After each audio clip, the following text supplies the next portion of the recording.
Welcome to the Resilient Retail Game Plan, a podcast for anyone wanting to start, grow or scale a profitable creative product business with me, Catherine Erdley.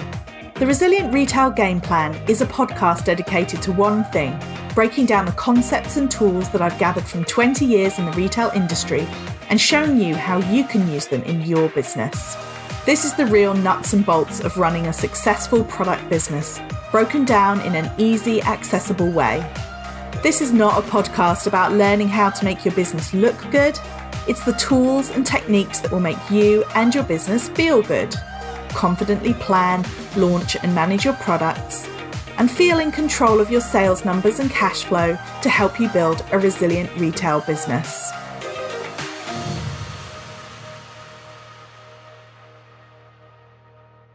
Welcome to the Resilient Retail Game Plan. I'm your host, Catherine Erdley, as well as the founder of the Resilient Retail Club, which is my membership group for product businesses.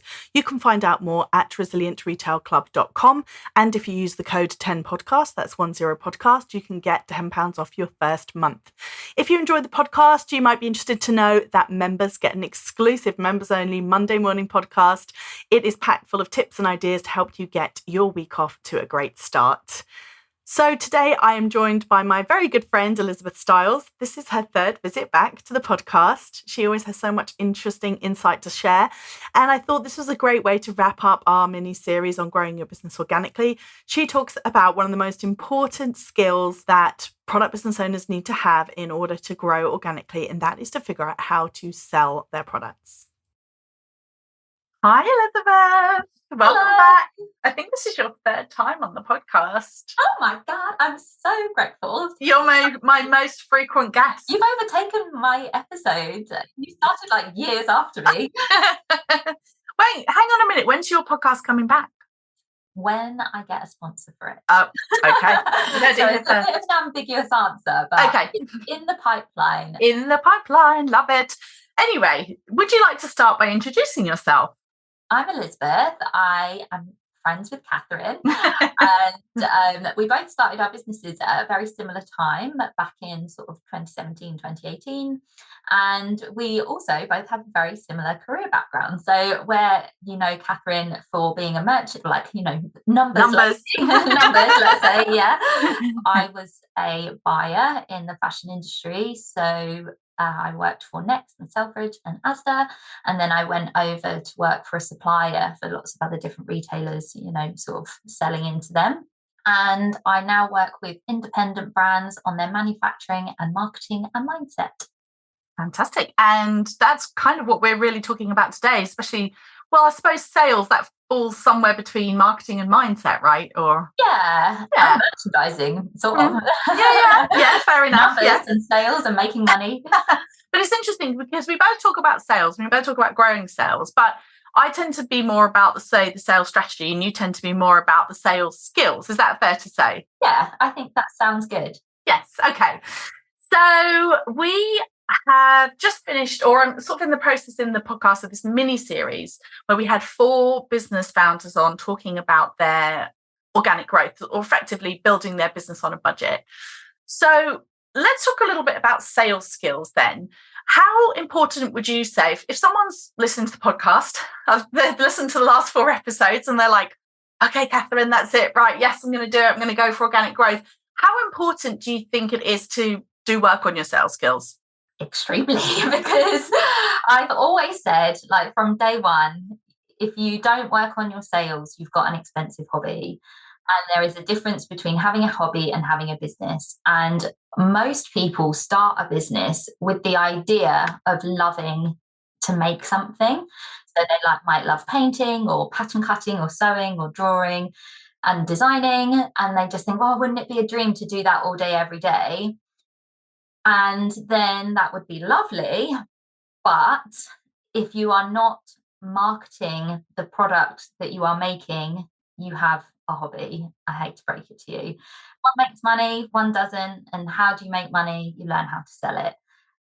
But it can be a little bit jarring, because I think, would you say the majority of people that you work with as creatives tend to be quite introverted? Oh, that's a really interesting question. Well, are most of the people I work with introverted? I don't know. Would I say that? I'm just literally trying to think. I'm just, as I think a lot of creatives are, for sure. I think I also work with a lot of people who are like really driven, and maybe they've almost learned they've had to push themselves out their comfort zone. If you think about if you think about it like that way. And maybe even if you're not introverted, it might feel scary to open your precious designs out to the world. Yeah. Because you're essentially like opening yourself up to criticism, aren't you? But you're also opening yourself up to a huge amount of praise, and you kind of forget about that bit. Yeah, I think, it's really interesting. I mean, I would definitely say I don't think I've worked. Oh, no. Okay, I'm going to take that back.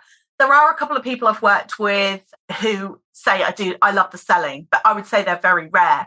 I suppose when I talk about people I work with, I'm thinking more about my one-to-one clients, because I tend to work with people one-to-one when they're at a point where they've grown or they're kind of in that growth phase, and then they're wanting to look at, because a lot of my one-to-one work's to do with, say, stock management and profitability. So it's not always, people who, for example, aren't getting the sales. It's more about then when you get the sales, that's like almost like part one, isn't it? But you can't get off the starting blocks without part one. I'd say the club members, though, so people in the Resilient Retail Club, I'd say there are probably more people in there that I would say are just like, oh, sales, Yeah, and it's because I have a theory that we are almost brought up to believe that sales are bad. The dad in Matilda, bad. The woman working in the shop in Pretty Woman, bad. Yeah. Wolf of Wall Street, bad. And used car salesman. Yeah, and window salesman, because they're always trying to get one over on you. They're trying to do you dirty, as they say. And then so we are led to believe that when we are going to sell, we're kind of doing people over, and that's not it. A really lovely, great sales experience is when you both walk away feeling completely satisfied, and it's a really mutual exchange. But I think what we see in the media is when one person does better from the deal than the other, and that's when that horrible feeling starts creeping in, like, oh my god, I've got all of their money and all they've got is my crappy product. Yeah, you do sort of have that, like, oh my, I hope they're okay with it, I hope they're happy with it, I hope it doesn't break, I hope it lasts, I hope it arrives in time. And they've entrusted me with their money, and all they've got in return is this. That's not it at all. Like, if you think about when you've bought something recently from a small business, one, it's very likely that you might have thought it was a bit of a bargain because most people undercharge. Yeah. And two, you were probably like thrilled with it, like you waited to get paid or whatever, and then it arrives and you see the postman coming and you're like, oh, it's here. Yes.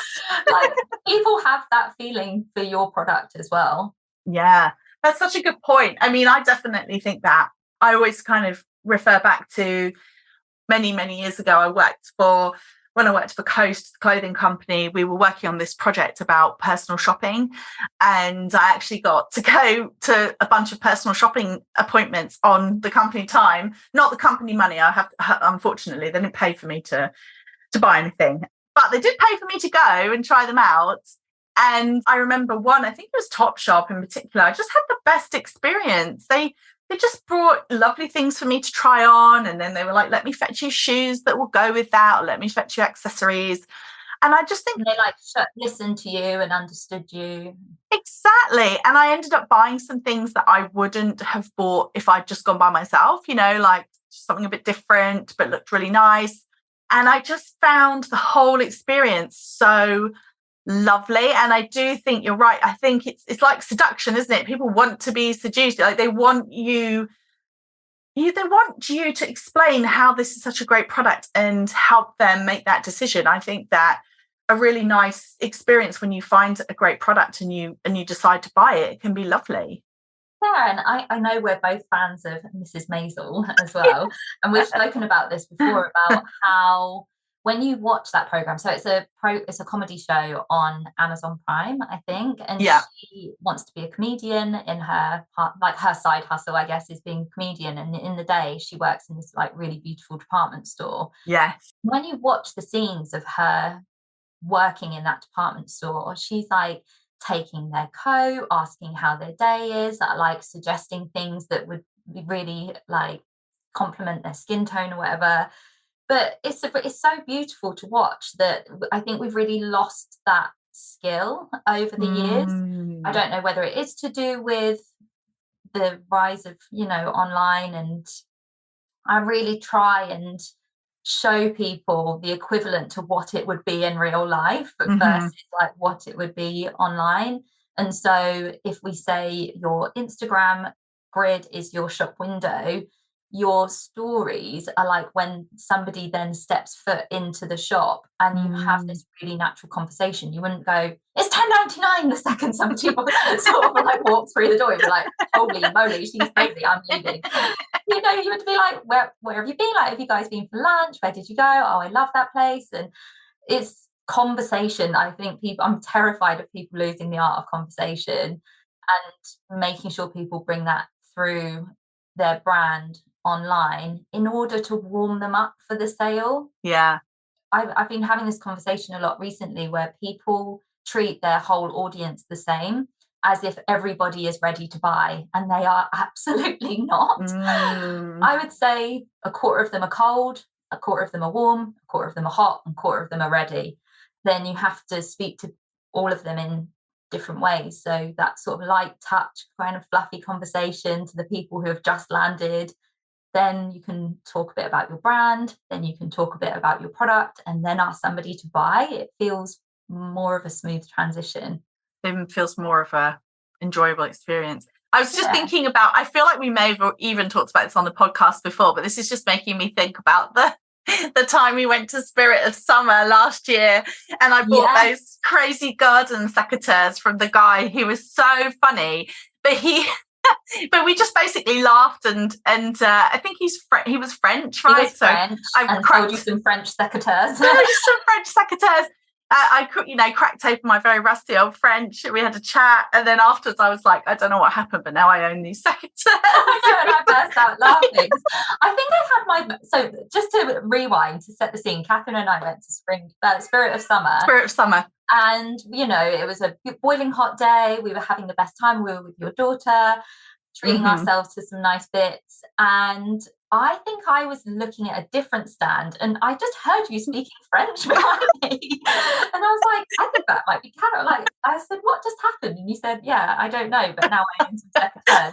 But he really did seduce you into buying them and made it so fun. He demonstrated how he told you why. I feel like we should clarify by saying seduced me into buying them. I feel like we should clarify by showing how well they worked.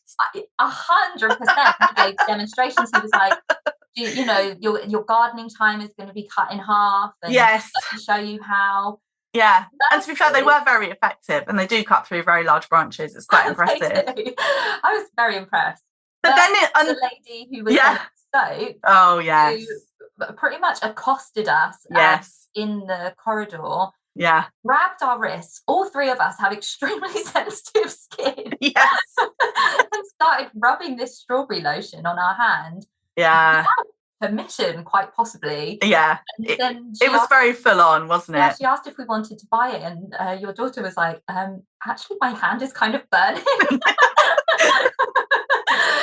I don't want to buy it, but she wouldn't take no for an answer. No. And we hid from her. Do you remember? We I mean, we did manage to get ourselves out of that situation, but it was such a good illustration. I just felt like that whole day was such a good illustration. And you had that to the people who were completely passive, who didn't even talk to you or acknowledge you. But it was just, it was like that thing. And probably there were a couple of people who just had a very nice, genuine conversation with us and told us about their business. And we ended up, it's almost like I feel like, and maybe it's just me, because I do love shopping with small businesses. But when someone goes to the trouble of telling me about their brand, I'm almost like in my head thinking, right, whose birthday is coming up? Like who would appreciate this story? Who would appreciate this? Who would like this? Could I maybe give myself a little treat? It's almost like I start thinking about it because I just really like interacting with them. But I thought what was really interesting about the 4 people that we had on the podcast, the last 4 episodes, we had Laura from Otto and Ivy, who we both know. We had Rebecca from Last Night I Dreamt, who's a jewellery store. We had Steph Douglas from Don't Buy Her Flowers. And then we also had Jane Leslie, who runs a Fuller Bust brand. But all of them are talking about how they, all of them have really impressive sales growth, or completely organically. Well, at least they got quite a long way completely organically. And by that, I mean, they hadn't put money into paid advertising.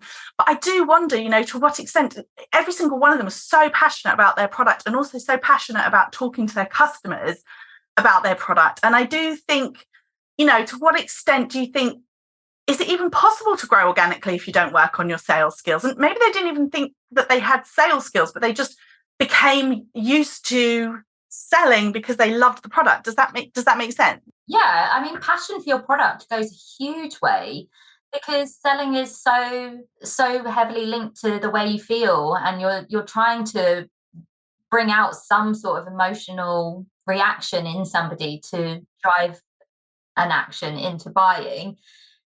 And so if you're not putting any passion or energy into selling, nobody is going to buy, in like quite blunt terms. And if you've ever seen that Simon Sinek talk about how he says the language part of your I don't want to get this wrong, but like the factual part of your brain doesn't drive action. So by saying it's green, it's £20, it's available in 3 colors, it's available in 6 sizes, that will not encourage a human being to take action. It's only when they feel something that drives them to take an action, which is, so if you're feeling something, you will invoke a feeling in somebody else. And it's really hard, because especially if you're desperate for sales, all you want to say is go, just buy my stuff. Just buy it, for goodness sake. But like, patience is massive. And I have a phrase that I'm thinking of trademarking, to be honest, called sell through the silence. And just because you're not getting an instant reaction doesn't mean that somebody isn't going to buy it in the future. I'm really glad you brought that up, because that was one of the questions that I wanted to ask you. So it's because I think that is the brutal part of running a small business. And of course, we've both worked in big retailers, right? We've both sat in those Monday morning trade meetings where you wheel out all the product and you rack it up on the walls and you talk about like what sold and what didn't sell. And it's a very kind of objective. I mean, obviously there's always emotions because it's humans, but it's an objective process. But I think that I do know something, especially, talking to members of the club, one of the most brutal things is if you have a product and you really believe in it and you launch it and you do hear crickets. So you're saying keep going. Yeah, for a while, because we all know it's not new information that somebody has to see something 7 to 11 times before buying it. And I would take a stab in the dark to say that half of those people haven't spoken about it enough, at least half of them. They sort of throw up a post on Instagram or two, a couple of stories, and then just expect somebody to buy.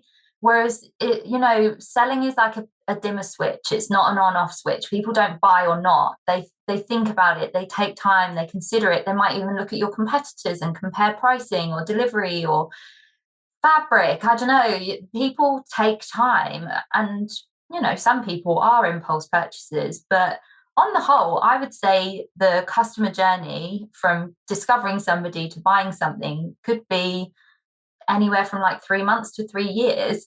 I was speaking to a client today about the content that you put out pre-launch, during launch, post-launch, and seeing them in 3 separate stages. So, sharing what the product is pre-launch, especially if it's a higher ticket price point.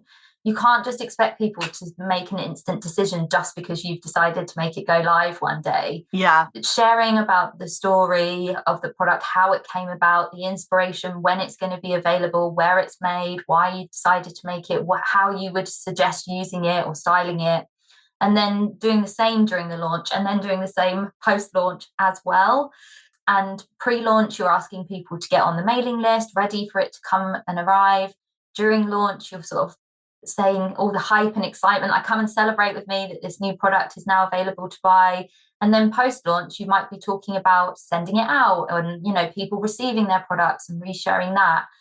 You're going to have to talk about it a lot more than you think you will in order to get it to sell. I would say that's probably the harsh truth. And if you're hearing crickets, I would, based on previous experience, I'm going to take a stab in the dark that you've not spoken about it enough. Yeah, that's interesting. And also, I think as well, it's a self-perpetuating cycle, because you launch to crickets and then you're like, okay, everyone hates it. Right. Well, I'm not going to share. Or people feel embarrassed, like, oh, if I got to share me packing like one order, but then people don't necessarily have to know that's the only order, if that is the only order. Exactly. I'm posting something out. I'm off to the post office today. I'm so grateful that somebody has shown an interest in this. And actually, it was Laura at Otto and Ivy who told me about how she shows an enormous amount of gratitude to her customers, never feeling like it's too much. And the worst thing you can do, which I know we did a live about, is being complacent or pessimistic about your orders, front facing to the people who you want to be buying from you. Yes. It's just not a vibe. I love it because it comes back to the whole idea of Mr. Selfridge, retail is theatre. It's like giving people escapism. If you sell like beautiful, lovely products, people want to buy them from you and feel good. They don't want you. I think it's much harder when people are like, oh, this is, I'm having such a hard time. And then it's like, okay, I'll buy something from you. It doesn't feel as good, I think. And actually, it's interesting because even though we had that live a couple of weeks ago, I still get comments on those posts. And somebody said, yeah, and I really hate it when people post saying, oh, times are really tough for me. And then the next day they post and they're on like a holiday somewhere. Another girl I spoke to after that video we did, she said she saw somebody else do it and said she felt so bad for her. She went on her website and wanted to buy something, but there was nothing that she wanted to buy. And she was like, maybe that's the problem, is the product. And then I know you were saying before about finding the difference between when is it the product that isn't good enough and when is it that the marketing isn't good enough. And I think if I was listening to a really good podcast the other day called The E-commerce Roadmap, I think it was. Okay. And she was saying that you have to look for proof of concept previously. So has this dress sold previously, or has something similar sold previously? Has anything massively changed since then? Have I drastically increased the price? And often you will have some sort of proof of concept of something that you're selling at some point. And she used a really good analogy where she said, if you went to Spirit of Summer and on the Friday it was packed and you sold loads of red dresses, but on the Saturday, maybe half the people were coming and taking a look, but you didn't sell any red dresses, you wouldn't doubt the red dress. You would say it's because there hasn't been enough traffic coming to my place, on my website. And so just make sure that you are throwing the towel in, assuming everyone hates you, putting it down to a complete failure.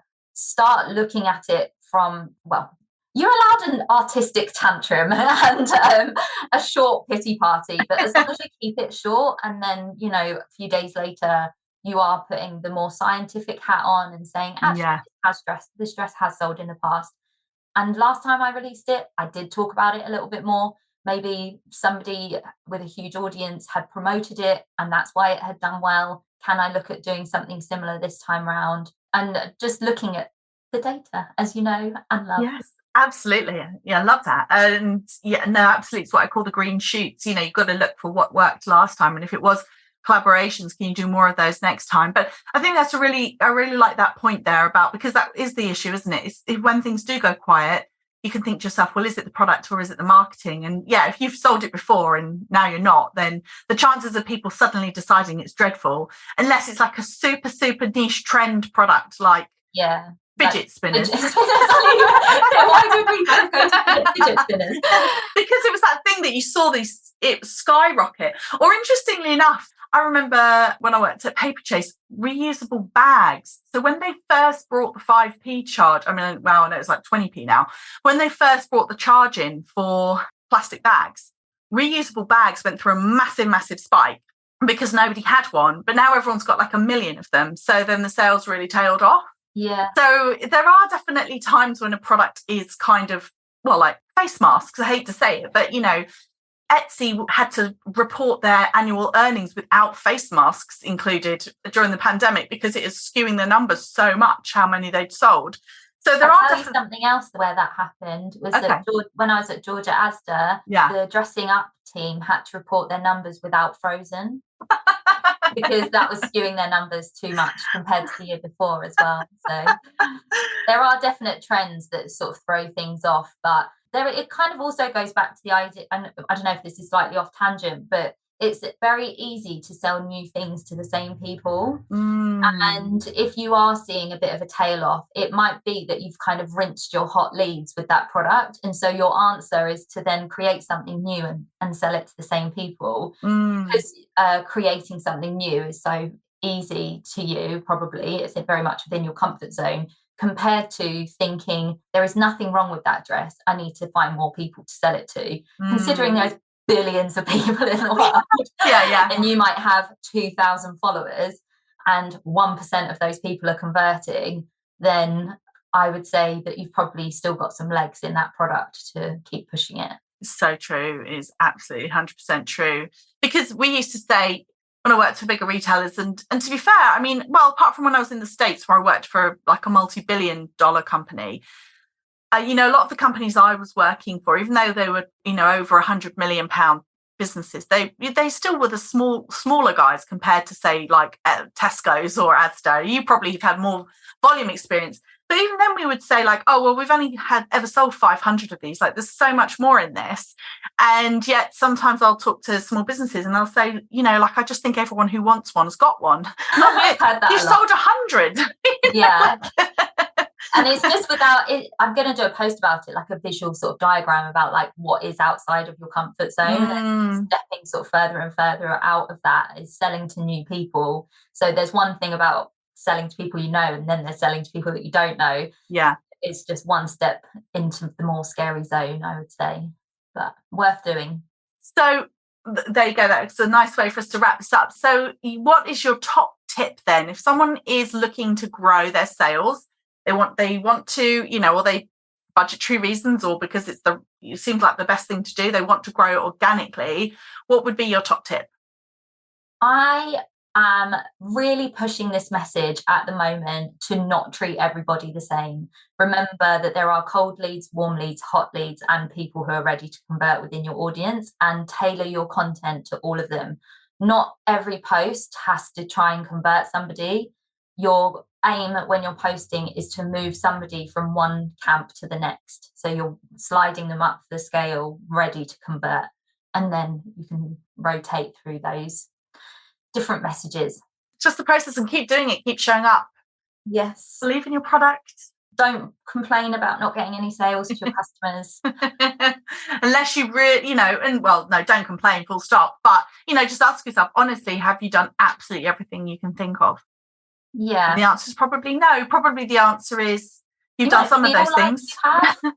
But when you speak to somebody like me or speak to someone like Catherine, or you go and join even like a free challenge, it really opens your eyes to how much more that you could be doing. And I don't mean that to sound, I don't want to sort of like push you to the point of burnout. I don't mean it like that. But I mean, there's endless opportunities of ways to sell online. And it might be that you've exhausted all the ways that you know, and there's lots of other ways that you don't know yet. So just keep learning, keep your eyes open, stay open, keep them an open mind. And hopefully this podcast has helped give you some encouragement to keep going. Imagine that people are really interested in what it is that you've got to say as well. I think I get really upset when people start doubting themselves or the brand. And actually it's very, very rarely that. It is more to do with the fact you just need to dial it up a notch. Love it. And where can people find out more about working with you, Elizabeth? I am at Elizabeth Stiles UK on Instagram. And I have a 4-week course called The Sales Project, which is coming soon. It's all about how to master the art of selling without selling your soul. So keep an eye out for that. Perfect. Thanks so much for tuning in. Why not head over to @Resilient Retail Club on Instagram and let me know what you took away from today's episode. How do you feel about selling through the silence? And of course, if you have a moment to rate the podcast in your Spotify app, that makes all the difference getting the podcast out in front of more people. And if you are in iTunes, you can rate and leave a review, which is amazing. So thank you to all of you who have already done that. But if you have a minute to do so, then it absolutely means the world. Thank you so much for listening. And of course, if you follow or subscribe to the podcast, you'll be the first to know about every new episode.